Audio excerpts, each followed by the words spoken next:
Allez, aujourd'hui on plonge dans la pensée d'une figure assez fascinante du 19e siècle, Anselme Bellay Garrigue. Faut s'imaginer, on est en pleine ébullition révolutionnaire et lui, il arrive avec une idée complètement radicale sur le pouvoir, la liberté et l'individu.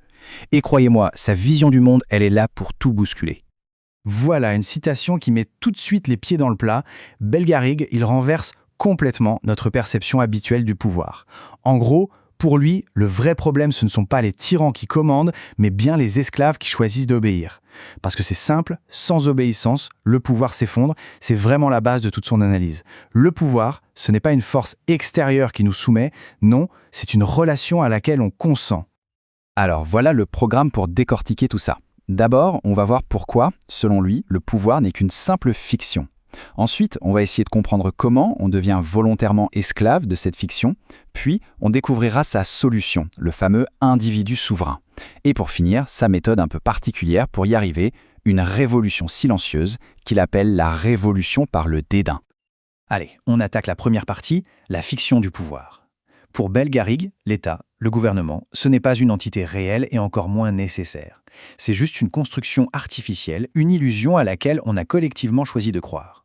Ce visuel, il montre bien l'opposition fondamentale dans sa pensée. D'un côté, on a le gouvernement, une fiction, un ennemi qui ne survit qu'en prenant ses ressources au peuple. Et de l'autre côté, le peuple, la seule réalité qui compte, la vraie source de toute richesse et au final, le seul souverain légitime. Pour Bellay Garrigue, c'est simple, les deux sont totalement incompatibles. Et cette idée, elle est vraiment centrale. Ce qu'il dit, c'est que le gouvernement, en fait, il ne crée rien. Il n'a pas son propre argent, pas ses propres ressources. Tout ce qu'il possède, il l'a pris, que ce soit par l'impôt ou par la force. Du coup, Bellay Garrigue trouve ça complètement absurde de penser qu'on doit d'abord donner son argent et sa liberté à une entité, pour ensuite espérer qu'elle nous donne en retour de la sécurité et du bien-être. Pour lui, c'est une inversion totale de la logique. Alors voilà comment il définit le pouvoir. Ce n'est pas un service, ce n'est pas un contrat social qui serait bénéfique pour tout le monde. Non, c'est tout simplement la preuve, le symptôme, que le peuple a renoncé à être son propre maître. L'existence même d'un pouvoir au-dessus des gens signifie que ces gens ne sont plus souverains. Point. Ok, mais alors, si le pouvoir n'est qu'une illusion, comment ça se fait que ça marche? D'où est-ce qu'il tire sa puissance? La réponse de Bellay Garrigue est directe. Ça vient de nous, de la servitude volontaire. Et là, attention, il sort une phrase qui fait grincer des dents. Voter, ce qu'on nous présente comme l'acte citoyen par excellence, il le décrit comme l'acte d'un mauvais citoyen. Et pourquoi il dit ça? Eh bien parce qu'en votant, on accepte les règles du jeu. On légitime le système même qui nous retire notre propre pouvoir. Au lieu de refuser d'avoir un maître, on choisit juste lequel on préfère. En fait, il décortique l'acte de voter en 4 aveux en quelque sorte. Premièrement, en votant, on avoue qu'on n'est pas libre. Deuxièmement, on donne à la personne élue le pouvoir de nous rendre libres. Troisièmement, on admet qu'on subit des problèmes. Et quatrièmement, on donne à cette personne l'autorité de nous juger. Pour Bellay Garrigue, chacune de ces étapes est une petite démission, une renonciation à sa propre souveraineté. Et la conséquence de tout ça, elle est logique. Demander la liberté à l'entité même qui, selon lui, se nourrit de notre soumission, c'est une absurdité totale. C'est un signe de faiblesse, en fait. Et le gouvernement, face à cette demande, eh bien, il ne peut que traiter les demandeurs comme des aveugles, comme des gens incapables de voir que la liberté, ça ne se demande pas, ça se prend.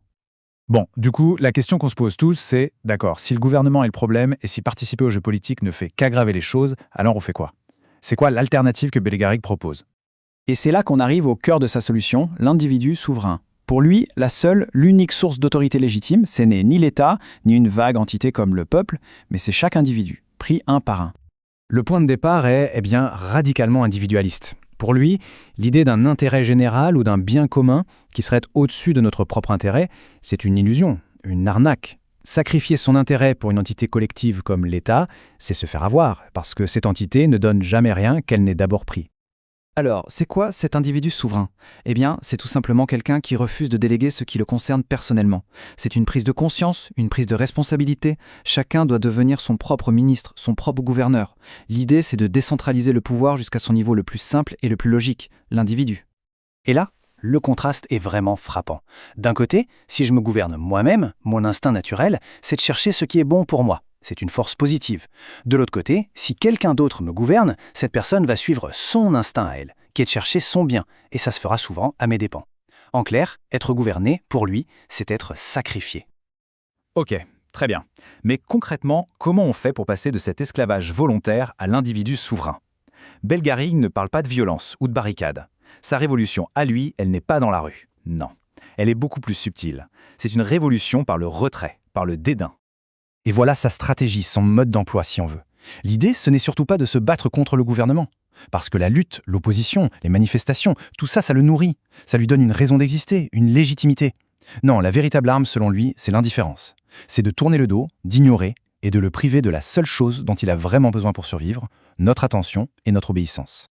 Donc, pour résumer, la vraie révolution selon lui, c'est quoi? C'est quelques points très concrets.